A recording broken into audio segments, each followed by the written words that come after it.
Let's go mga guys, welcome sa ating page ang Electric Rebel. Kung paano po gagamitin itong Type-C module board.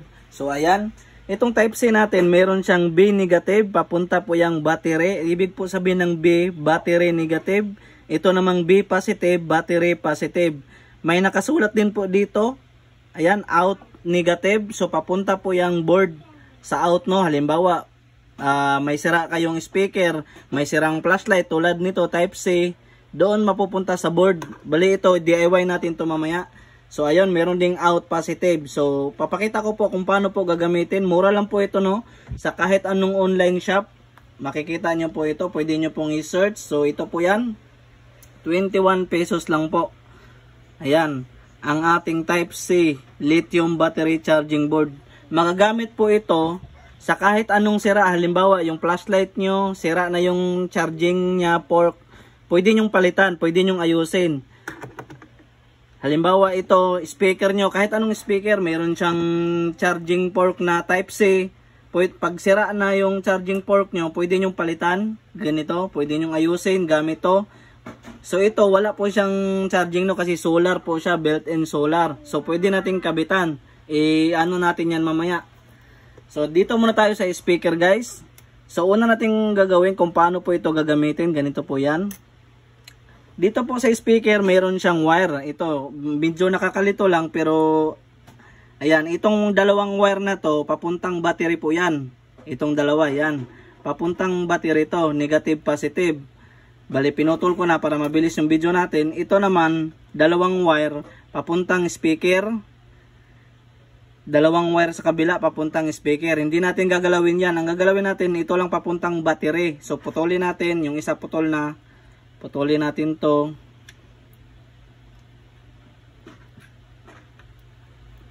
Para mabilis yung video natin, no? Putol na po ito. Ayan. Ngayon, pag putol na yan, tulad yan, wala na, putol na. Itong module board, hinangin muna natin. So, ayun guys, nahinang ko na, no? Ito yung may nakasulat B negative. Ito, papuntang battery, negative. B positive, papuntang positive ng ating battery. Tapos ito naman out negative, papuntang out ng ating board. Out positive, papunta ng board. So ayun. Dito muna tayo sa B negative. Papuntang battery ito. Ano natin?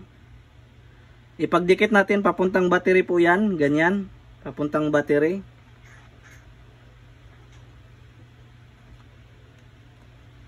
Tignan natin guys, no, kung magcha-charge ba siya. Tapos dito naman sa B positive, ito, papuntang positive din ang ating battery. So, kabit lang natin muna for demos only, wag muna nating hinangin.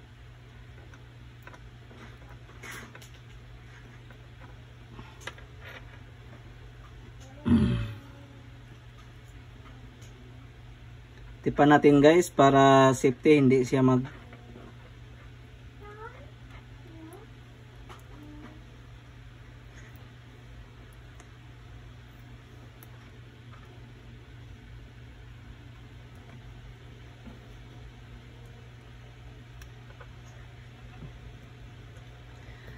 Tapos ito namang pinagputulan natin guys, ito, yung galing po to sa battery kanina, yung pinagputulan natin, dito po siya i-connect, ito, out negative, ilagay natin dito sa negative ng ating papuntang board. Ganyan po siya kung paano gamitin, no? Tapos ito namang out positive, papunta po siyang positive ng ating papunta sa board. So ito po yung wire kanina na pinagputulan sa battery.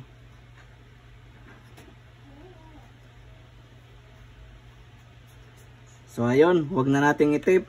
Try natin guys kung magcha-charge na ba siya.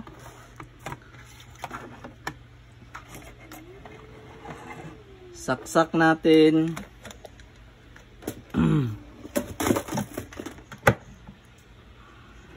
Try natin kung magcha-charge.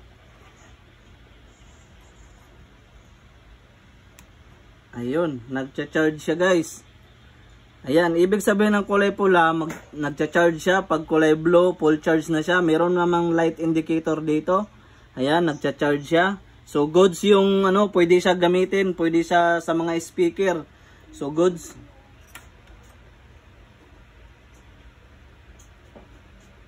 So ayun, umandar din yung ating speaker. So good siya guys. Dito na naman tayo. Patayin muna natin. Dito na naman tayo sa kabila. Ito, DIY natin, lalagyan natin siya ng battery kung pwede ba. So bunutin natin to.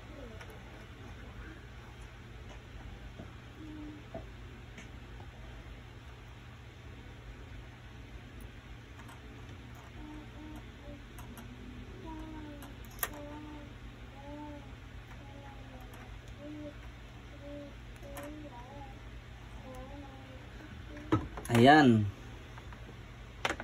Ito, sira na po to guys. Hindi na siya gumagana. Iwan ko kung kamusta na yung battery nito. So, buksan natin. Kinuha ko na yung mga tornilyo nito, no? So, ito po yung loob niya. Ayan. Wala po yung charging port ha. Wala po. DIY lang natin. Try natin kung gagana ba. So, putulin natin dito.